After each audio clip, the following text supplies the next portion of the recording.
কখনো কখনো ভালোবাসা ভালোবাসি বলেও প্রকাশ পায় না, প্রকাশ পায় অস্থির অপেক্ষায়, এলোমেলো চেহারায় আর কাউকে হারানোর ভয়ে। আজ শুভ্র চোখে রোদ প্রথমবারই সেই অপ্রকাশিত ভালোবাসাটাই দেখতে চলেছে। আসসালামু আলাইকুম, আমি তানজিনা, তানজু গল্পকার। আজকের পর্বে তোমাদের সবাইকে স্বাগতম। শুরু করছি আজকের গল্প তোকে চাই, পর্ব 22।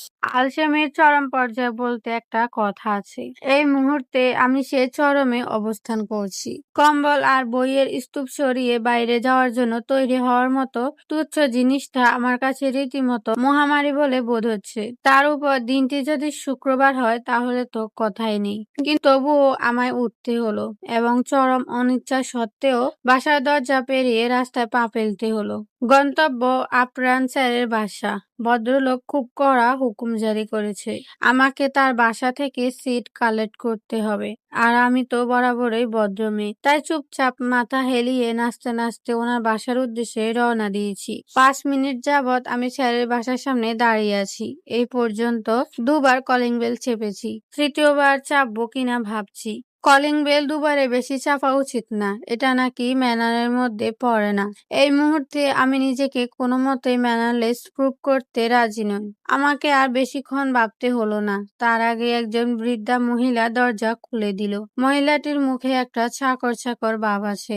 ওনাকে দেখেই মনে হচ্ছে উনি এ বাড়ির কাজের লোক, তাও যে সেই কাজের লোক নয় যারা সারাদিন মালিকের তোষামোদে ব্যস্ত থাকে, তেমন কাজের লোক। দরজা খোলার পর আমি মহিলাকে জিজ্ঞেস করলাম, জি স্যার বাসায় আছে? মহিলাটি বলল, যে স্যার আছে, আপনি ভিতরে আহেন।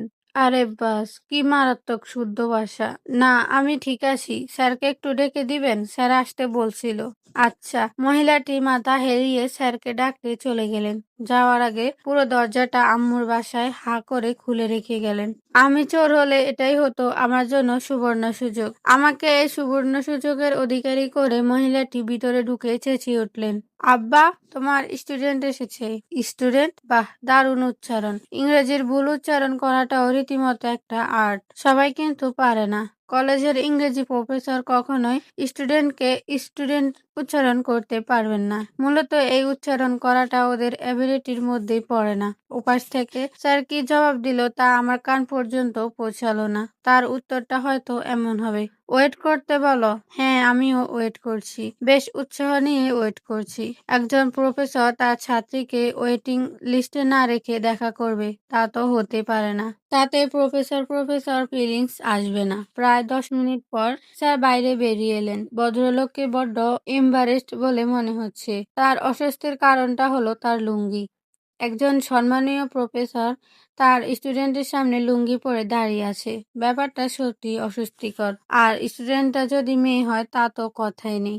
উনি এমনভাবে লুঙ্গি চেপে ধরে দাঁড়িয়ে আছেন যেন এক্ষুনি খুলে গিয়ে কেলেঙ্কারি হয়ে যেতে পারে। আসসালামু আলাইকুম স্যার। ওয়ালাইকুম আসসালাম। রোদেলা, এই নাও দুটো সিট, আর বাকি সাজেশনটা কোচিং থেকে নিয়ে নিও। ওখানে গিয়ে আমাকে ফোন দিও, আমি বলে দিলেই হবে। Okay sir. স্যারকে সালাম জানিয়ে বেরিয়ে এলাম। বেশ বিরক্ত লাগছে, ইচ্ছে করছে নিজে চুল ধরে টানি। ভাইয়ার এত বলা সত্ত্বেও ফোনটা যে কেন সাথে নিলাম না। যে সাজেশনের জন্য এত কিছু, সেটা না নিয়ে এবার বাড়ি ফিরতে হবে। সব নষ্ট। গাড়ি ভাড়া, 1.5 ঘন্টার সময়, দুটোই ওয়েস্ট। চরম বিরক্তি নিয়ে সিএনজিতে বসে আছি। রাস্তায় একটা সাইনবোর্ড দেখে বিরক্তিটা আরো কয়েক ধাপ উপরে উঠে গেল। বাস স্ট্যান্ডের পাবলিক টয়লেটে বড় বড় করে বাংলায় লেখা, বাথরুম। কি সব আজগুবি ওয়ার্ড। বাথরুমটা আবার কি? একেই হয়তো বলে আধুনিক বাংলার শুদ্ধ প্রয়োগ। মূর্খরা হঠাৎ জ্ঞানী হয়ে গেলে যা হয় আর কি। সবকটাকে ধরে চড়ানো উচিত। লিখতে না জানলে লিখতে যায় কেন এরা যত সব। বাথরুম টপিকস হয়তো আরো কিছুক্ষণ চলতো, কিন্তু হঠাৎ ব্রেক কষায়। বাথরুম টপিকস ও ব্রেক কষলো। কি মামা, সমস্যা কি? মার্ডার করতে চান? এক্ষুনি তো মুখ থুবড়ে রাস্তায় গিয়ে পড়তাম। আমি কি করুম আপা? সামনে এমন কইরা গাড়ি দাঁড় করাইলে তো আমার আর কিছু করার নেই। কি? কোন শালা রাস্তার মাঝখানে গাড়ি দাঁড় করা? হ্যাঁ, গাড়ি থাকলে কি কলেজে উঠে দিতে হবে নাকি? কথাগুলো বলতে বলতে সিএনজি থেকে নেমে এলাম। ব্যাপক মুডে আছি। গাড়িওয়ালার কলার ধরে বড়দের মতো একটু জেরে দিব, কিন্তু তা আর হলো কই। উল্টো নিজেই চুপসে গেলাম। শুভ্রর গাড়ি দরজা ধরে দাঁড়িয়ে আছে। এই ব্যাটার অ্যাকচুয়াল প্রবলেমটা যে কি তাই বুঝতে পারছি না। সেদিন রিক্সার সামনে তো, আজ সিএনজি। মাথা থেকে সব ভাবনা ঝেড়ে ফেলে ওনার দিকে তাকালাম। ওনাকে খুব উস্কো খুস্কো লাগছে। মনে হচ্ছে কতদিন ধরে ঘুম হয় না। এখন আমার মনে হচ্ছে মামুনি হয়তো ঠিকই বলছিল। এই তো সেদিন মামুনি ফোনে বলছিল, রোদ কেমন আছো মামুনি? ভালো, চলে আয় না মা, অ্যাডমিশনের পরে চলে আসবো। আজও চলে আয়। আই থিঙ্ক সুব্রতকে অনেক মিস করছে রে। আমার ছেলেটার চোখ মুখ একদম শুকিয়ে গেছে। আগের মতো কেমন যেন শুধু ঘরের মধ্যেই থাকে। তেমন কিছুই না, হয়তো কাজের চাপে আছে, তাই অমন লাগছে। কারো ছোঁয়ায় গোর কাটলো। সুব্রত আর দু হাতে আমার দুগাল জড়িয়ে ধরে দাঁড়িয়ে আছেন। আমি ওনার দিকে তাকাতে এক ঝটকায় কোলে তুলে নিলেন আমায়। আমি কিছুই বললাম না, শুধু ওনার দিকে তাকিয়ে আছি। ওনার চোখ দুটো টলমল করছে, চুলগুলো এলোমেলো, দাড়ি বেড়ে গেছে অনেক, তবুও কি সুন্দরই না লাগছে। আমাকে গাড়িতে বসিয়ে সিট বেল্ট লাগিয়ে দিলেন।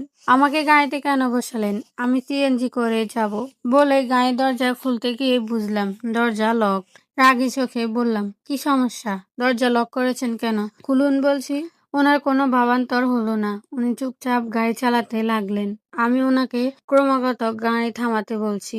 তার উত্তরে উনি শুধু একটা কথাই বলেছেন, উইদাউট রিজন, যে আমার থেকে এতদিন দূরে থাকলে তার জন্য ইউ ডিজার্ভ আ পানিশমেন্ট। আর তোমার পানিশমেন্ট হলো আগামী 1 বছর বাপের বাড়ির নাম মুখেও নিবে না। হোয়াট? বললেই হলো? বললেই হলো। তোমারও বুঝা উচিত দূরে থাকাটা কত কষ্টের। কষ্ট? আমি না থাকাতে আপনার কষ্ট হয়েছে? Are you kidding with me? আমি না থাকায় আপনি কষ্ট পেয়েছেন? Like seriously? আমাকে তো দু চোখে দেখতে পারেন না, আবার দূরেও যেতে দিতে চান না। আপনি অ্যাকচুয়ালি চানটা কি? তোকে চাই। I want you happy. Now state up. এরপর আর একটা কথাও বলেননি উনি। গাড়ি থেকে নেমে সোজা কোলে তুলে নিয়েছেন আমায়। আমার হাজার বাধাও তার কাছে বিন্দুমাত্র গুরুত্ব পায়নি। আমাকে কোলে নিয়ে বাড়িতে ঢুকতে সবাই এমন ভাবে তাকালো যেন ভূত দেখেছে। লজ্জায় মরে যেতে ইচ্ছে করছিল আমার। উনি কোনো কথা না বলে আমায় নিয়ে সিঁড়ির দিকে পা বাড়াতে মামু বলে উঠলেন, ওকে ওভাবে কোথা থেকে আনছিস? পায়ে ব্যথা পেয়েছে নাকি? শরীর অসুস্থ? কিডন্যাপ? তোমার ছেলে আমাকে মাঝ রাস্তা থেকে কিডন্যাপ করে নিয়ে এসেছে। কি? এত অবাক হওয়ার কি আছে? আমার বউ আমার সাথে থাকবে। সে যদি খোলা পেয়ে লাফালাফি করে তো উঠিয়েই আনতে হয়। যেমন বাপ তার তেমন ছেলে। বাহ, এত প্রেম! আফুর কণ্ঠ কানে আসতে পিছনে ফিরে তাকালাম। আপি, বুড়ি কখন এলি? মাত্রই। আমার দেবরের সাথে প্রেম তো ভালোই চলছে। বাহ, দুই বোনে জড়াজড়ি করছে আর আমার ভাই ডাফারের মতো দাঁড়ায় আছে। আরে আমাকে জড়ায় ধরবি না? অব্র ভাইয়ের কথা শুনে সবাই হেসে উঠল। শুভ্র হেসে ওনাকে জড়িয়ে ধরলেন। এতক্ষণে আমার কিউট দিদা মুখ খুললেন, সবাই জড়াজড়ি করছিস, আমাকে কে ধরবে? আমার দুই বয়ফ্রেন্ড তো বউ পেয়ে আমাকে ভুলেই গেছে। আমি দৌড়ে গিয়ে দাদুকে জড়িয়ে ধরলাম। একে একে সবাই, কিন্তু আপু ধরতে গেলেই দিদা আপুকে তাড়াতাড়ি থামিয়ে দিলেন। না না বড় নাথবো, তুমি নিচু হইও না, আমি উঠে দাঁড়াচ্ছি। দিদা উঠে দাঁড়িয়ে আপুকে জড়িয়ে ধরে কপালে চুমু এঁকে দিলেন। আরে আফুকে এক্সট্রা আদর কেন? কারণ তোর আপু এক্সট্রা জিনিস দিচ্ছে। মানে? রুহি প্রেগনেন্ট রোদ। হোয়াট? এত তাড়াতাড়ি?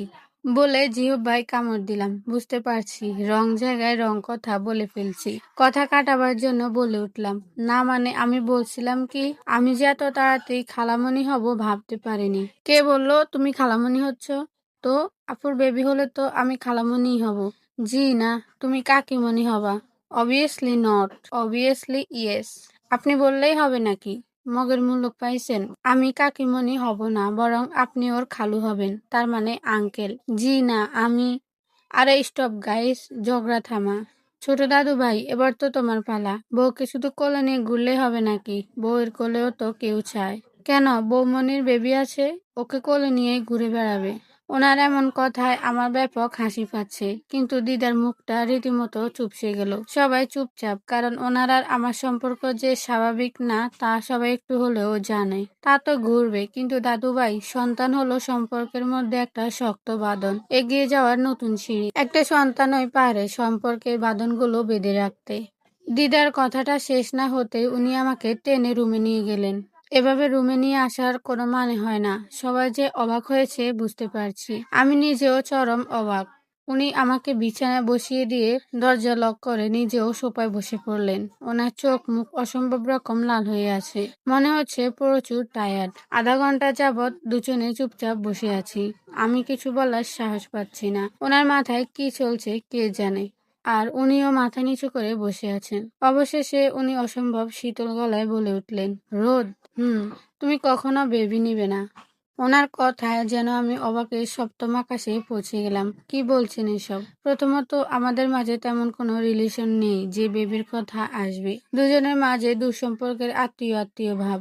সো বেবি নেওয়ার প্রশ্নই আসে না। দ্বিতীয়ত, নিবই না বা কেন? আমি ব্রুকুচকে জিজ্ঞেস করলাম, কেন কেন নিব না? আমি বলেছি সো নিবে না, ব্যাস। সবকিছুতে ব্যাস বলে দিলেই হবে না। I want explanation. তুমি জানো বেবি নিলে লাইফ রিস্ক থাকে। যদি তোমার কিছু হয়ে যায়, কি দরকার লাইফ রিস্ক নেওয়ার? কখনো না, তুমি নিবে না। সো সিলি মিস্টার শুভ্র। মা হতে গেলে রিস্ক তো সব মেয়েকেই নিতে হয়। তাই বলে সবাই বেবি নেওয়া বাদ দিবে নাকি? আমি সবার কথা বলিনি, শুধু তোমার কথা বলছি। আর যা বলছি তাই হবে।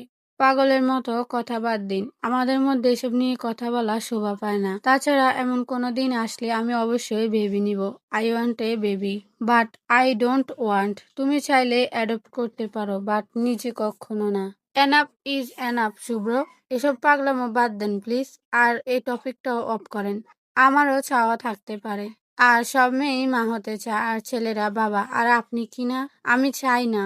আমি রেগে চিৎকার করে বললাম, আপনি চানটা কি? হ্যাঁ, আজ বলেই দিন, অ্যাকচুয়ালি আপনার চাওয়াটা কোথায়?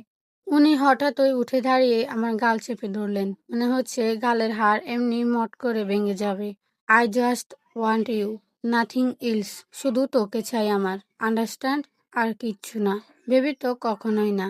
কথাটা বলে আমাকে ধাক্কা দিয়ে রুম থেকে বেরিয়ে গেলেন। গালটায় প্রচন্ড ব্যথা করছে। ওনার মাথায় কি চলে কিছুই বুঝতে পারি না। মাঝে মাঝে মনে হয় উনি আমাকে মারাত্মক রকম ভালোবাসেন, যাকে বলে ডেঞ্জারাস লাভ। কিন্তু আবার মুহূর্তে মনে হয় আমার থাকা না থাকাতে ওনার যাই আসে না। আসলে কি চান উনি? আমি এখনো বুঝতে পারলাম না। কনফিউজিং ক্যারেক্টার মিস্টার শুভ্র আবরার। আজকের পর্বটা তোমাদের কাছে কেমন লেগেছে অবশ্যই কমেন্ট করে জানাবে। আজকের মতো এখানেই বিদায় নিচ্ছি। সবাই ভালো থেকো, সুস্থ থেকো। আল্লাহ হাফেজ।